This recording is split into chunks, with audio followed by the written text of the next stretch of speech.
Hello and welcome to this week's edition of Newsgram. Before we begin, I need to tell you that today's program does touch on some mental health issues that might be sensitive for some listeners. We talk about depression, ADHD, anxiety, self-harm, and suicide. Not a lot, but if those issues disturb you, we do touch on them. But it's also about perseverance, strength, and the birth of a serial killer. Here's Mai Thomsen, author of All Angels Have Wings, to set the scene. The first scene in the book is the first chapter you're going to read. It's the prologue. It's about a woman getting buried alive in a forest. And that's where we meet the killer for the first time. The sound of the shovel was deafening, and he was in no hurry. Took one slow but determined dig, one after the other. The soil slowly building in a pile next to him, while the hole in the ground now reached his knees. At no point in time did he puff or complain, almost like he did not tire. He just kept digging and whistling the same short melody over and over.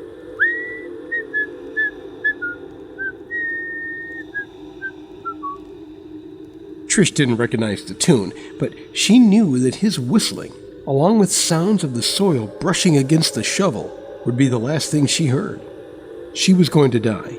She could already feel it. The stab wound was bad, and she'd been bleeding for hours now, going in and out of consciousness. She just hoped it would all end before she was put in the ground, before the soil suffocated her and the ground took claim over her body.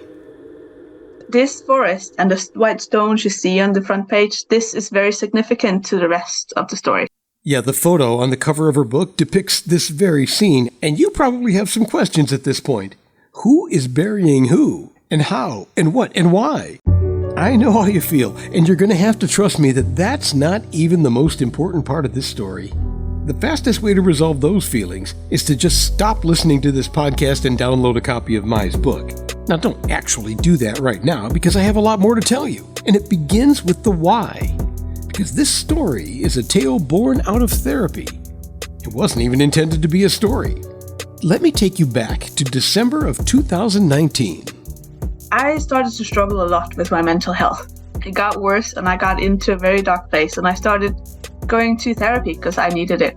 And I was very open to my therapist, saying I have a hard time opening up to other people, to talk about my feelings and the tough things. I usually hide behind a smile or a terrible dad joke or something. So I was very open in the beginning, saying, I need you to call me out on my bullshit, to be quite frank. And my therapist was like, that's fine, we can do that. And as we talked, he pointed out that I seem to be a very creative person. And he said, well, would it help for you to maybe write all this down? Because you do writing in your everyday life anyway. So maybe all these feelings that you cannot articulate to me, then write them down. And I found that if I wrote the feelings down and then blew them out of proportion, so made them much bigger than the feelings I was sitting with, they became visible to me in a way that I could see them, I could see what could have caused them. And then slowly I started to put them onto this person, Linda, the main character. As she transferred her feelings to Linda in a very dramatic way, it became a self-help journey for Mai and a page-turning adventure for you and me. Linda is Mai at her roughest. Heavily depressed, doesn't really take care of herself, doesn't really think about herself, and wants to take care of everyone else. The me that's not good for myself. And of course, there are other characters as well that owe their personalities to Mai, like Andrea. She is the me that I needed to be for myself. So you'll also see throughout the book how Andrea is this rock and this safe place for Linda throughout the story. And I see that as the person I would have wanted myself to be. If I was going through that myself, I would have needed a person like that. And then there's Arnold, a character made up of a whole group of people. That's the support system. That's all the friends, the families, asking if you need help, but you don't want to quite accept it because you want to go through it yourself. Without him, Linda would not be alive. I was pretty sure about Arnold, how he was supposed to look and act. He smokes pipe, and there's a bit of banter between him and his wife, and that's kind of how I saw my parents' relationships, and kind of based a little bit of my dad's appearance. Together, they make for a very interesting cast of characters, along with others that you get to meet early in the book when they all gather together at a funeral. Oh, this is not a happy tale, but it's a good one. And don't worry, as dark as it seems, there are plenty of laughs. However, despite what you may be thinking so far, this is not a crime novel.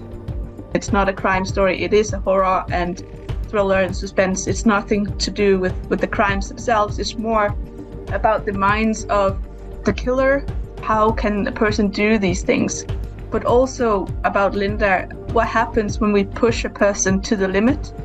Arnold, her rock in the book, talks about at one point that she has this kind of switch that she can flick off, and when she does, all her emotions disappear, and that makes that she can deal with all this stress, all these traumas and horrors from her past and also present and future.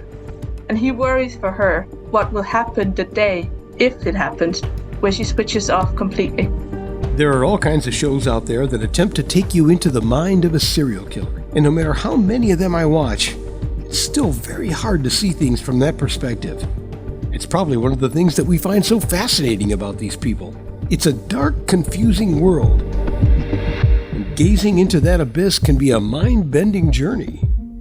When you really reach rock bottom, it's not about being evil to other people, but you're being really evil and mean to yourself. So you have those similar feelings. I've also had suicidal thoughts and been in a really rough state. I was not able to take care of myself, and I was really rough to myself. And those feelings, those thoughts, I don't know how, but I managed to turn that around, I hope, in the sense of maybe this is how a serial killer would think. Identifying with a serial killer is one thing, but something else that makes a story one to remember is how you identify with the main character. I've never really been able to just pick a genre and then be able to find a character in there that I could relate to. I am a lesbian, and I'm also realizing that I might be non-binary or transgender. But that's not something I've been able to work on because of my mental state, but now I'm in a good place. But I've never been able to identify that in a book. You know, you can read a bunch of books that are LGBTQ related, but that's the main topic then.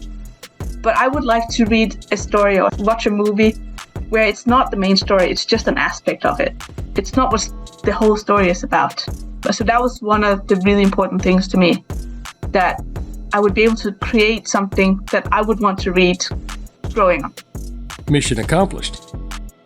The book is called All Angels Have Wings, and in it, bodies are found buried in the woods, all of them with wings carved into the skin on their backs.